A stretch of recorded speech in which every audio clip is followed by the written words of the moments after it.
the father of the space age. That's what they call him. You know what he said? I'm not the father of the space age.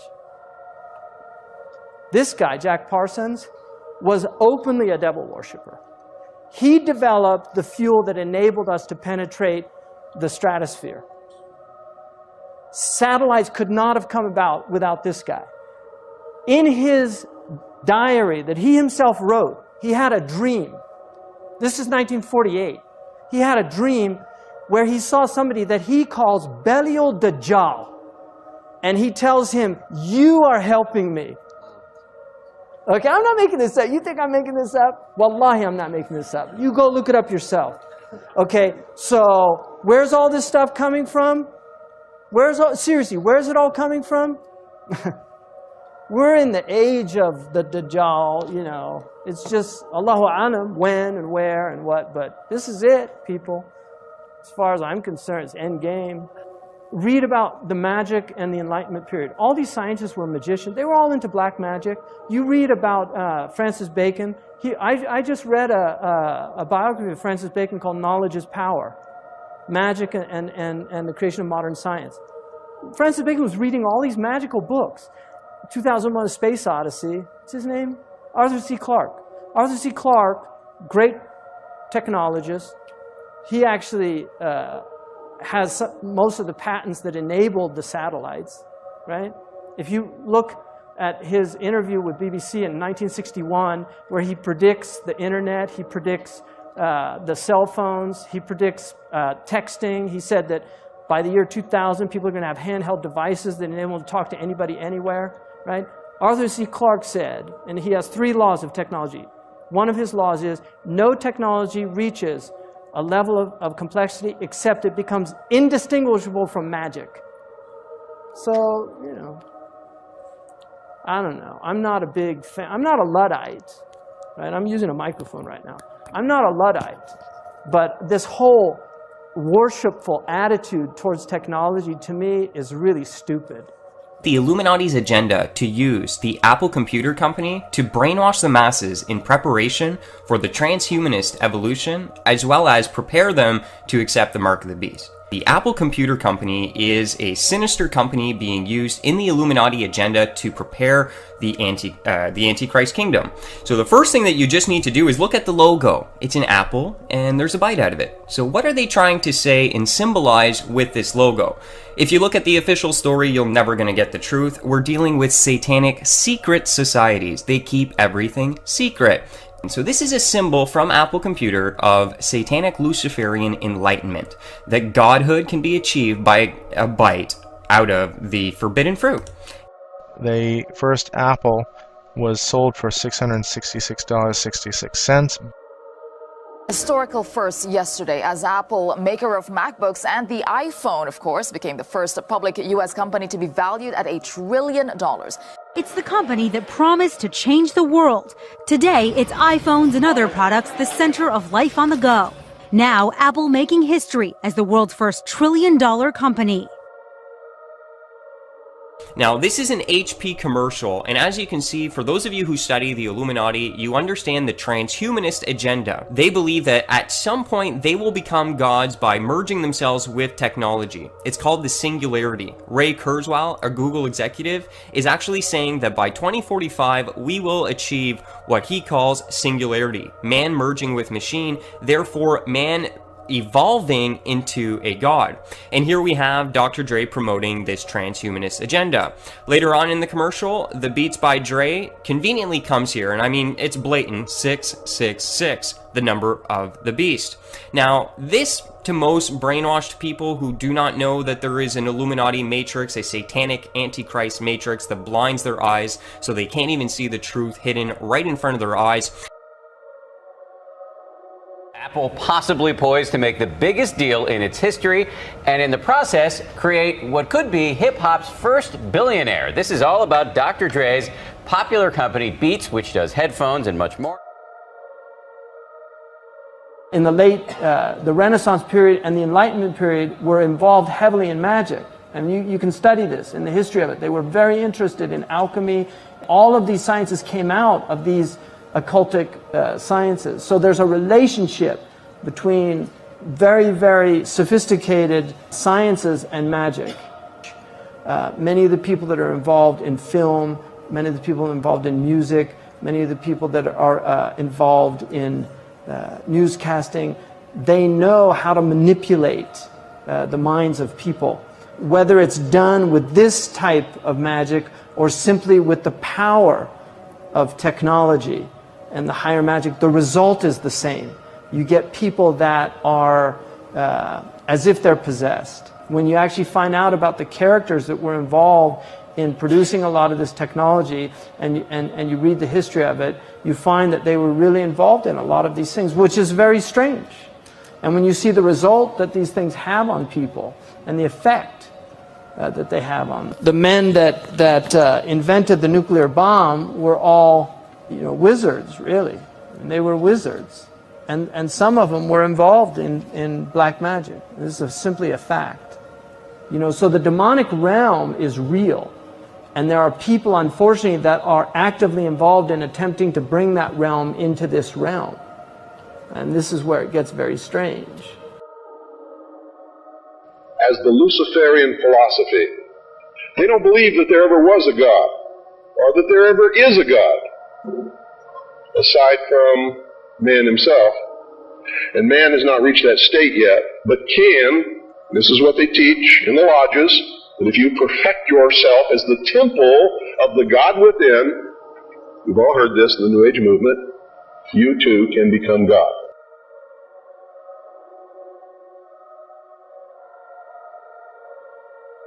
The term I am seems to be quite powerful and is used more often than any of us even think about. And God said to Moses, I am that I am. And he said, thus you shall say to the children of Israel, I am has sent me to you. So what does I am mean? I am means God. It means bypassing God and cheating death.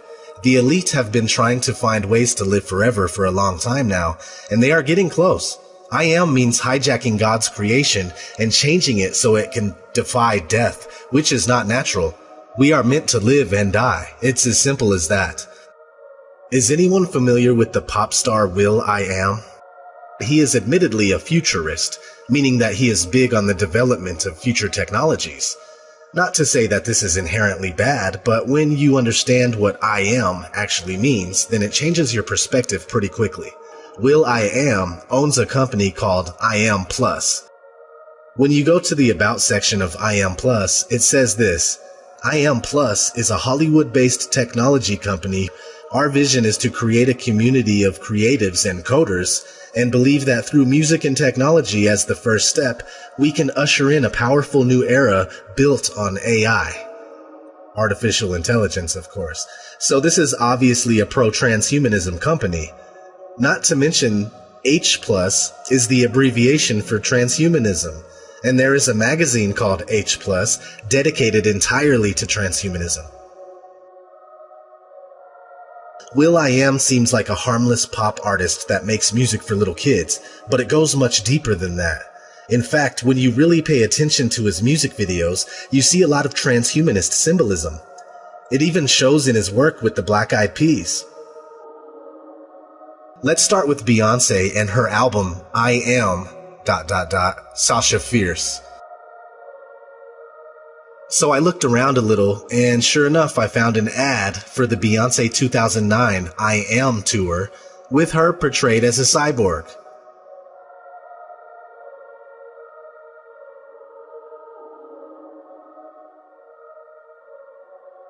I also found a picture from a performance where she was dressed like the android from the 1927 movie Metropolis. In fact, Metropolis is one of the very first dystopian movies about transhumanism, and still shows up in a lot of today's pop music. In the movie, there is an inventor who creates a machine man that he considers to be the man of the future. The android has the ability of taking the form of any person, and the inventor says that no one will be able to tell a machine man from a mortal. It blows my mind that the transhumanist dream was already present back in the 1920s.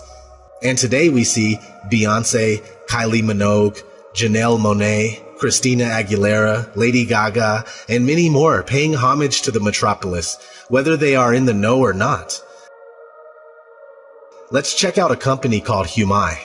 This company is dedicated to figuring out how to upload people's consciousness into computers in order to live forever. What's interesting is that Humai backwards says I am. You can't make this stuff up. One of the people that work there is Kate Aquino. She's listed as a futurist, and she's all over the internet under the handle Miss Metaverse, pushing the transhumanist agenda. Her father happens to be Michael Aquino, a satanic high priest and founder of the Temple of Set. But not only that, he was a lieutenant colonel for the United States military at the same time, and the military was fully aware. Here's an old newspaper article about Michael Aquino with the title "Devil Worshipper Holds Sensitive Army Post and Top Brass Says No Problem." Here he is hanging out with Anton LaVey, the founder of the Church of Satan. And it doesn't matter if you believe in that kind of stuff. The scary thing is that they do believe it, and they are acting on it. One day, everything in this world that was once natural will be synthetic and without a soul. And they are knowingly and actively corrupting his creation to the core. At least that's what they think.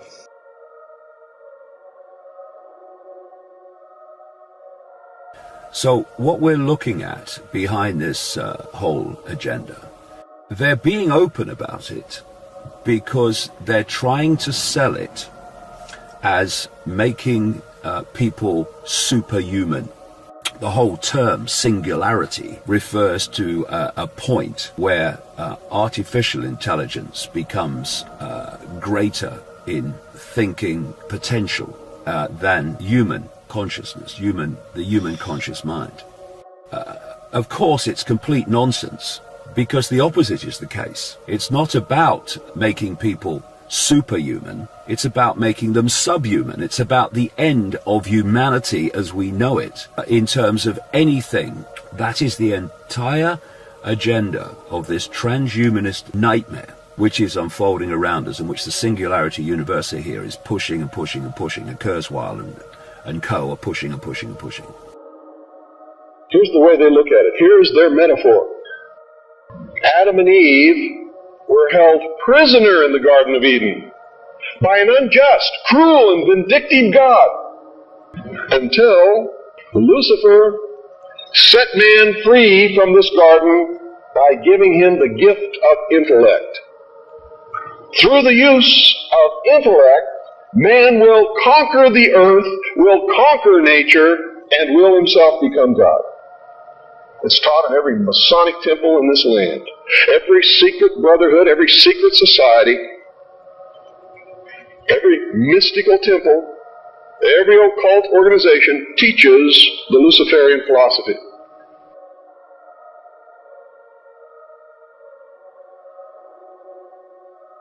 To bring in the New World Order, they need to create a Big Brother spying system where everyone is monitored and they can, just like God, see all things.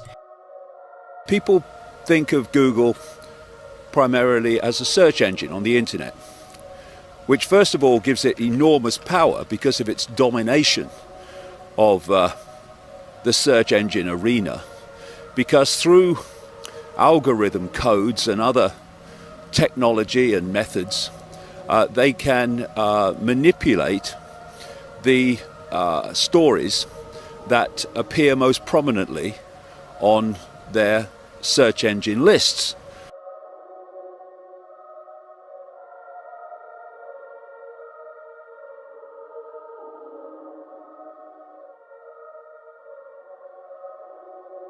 Of course not. That is a warm hoodie. Yeah, no, it's a thick hoodie. It's a company hoodie. We print our mission on the inside. What? Oh my really? God, the inside of the hoodie, everybody. Take a moment. What is it? Making the world more open and connected. Oh my God, it's like a secret cult. Look at that, making the world open and connected, stream graph platform, and this weird symbol in the middle that is probably for the Illuminati. Oh, 2010. No, it's 2010. Okay. Oh, no.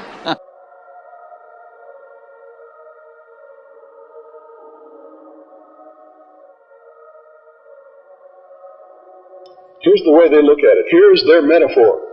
Who brought man the gift of fire? They believe Lucifer. What was the gift of fire? Knowledge, intellect. Hasn't man created industry, culture, society, science from the use of one solitary thing? Fire.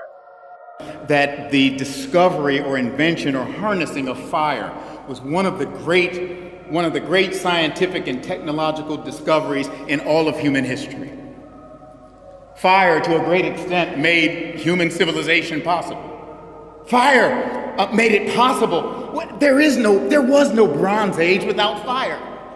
No Iron Age without fire. No Industrial Revolution without fire. The advances of science and technology are greatly dependent on the human ability and capacity to take fire and use it for human good. Fire makes it possible for us to text and tweet and email and Instagram and Facebook and socially be dysfunctional with each other. بلى من كسب سيئة وأحاطت به خطيئته فأولئك أصحاب النار هم فيها خالدون.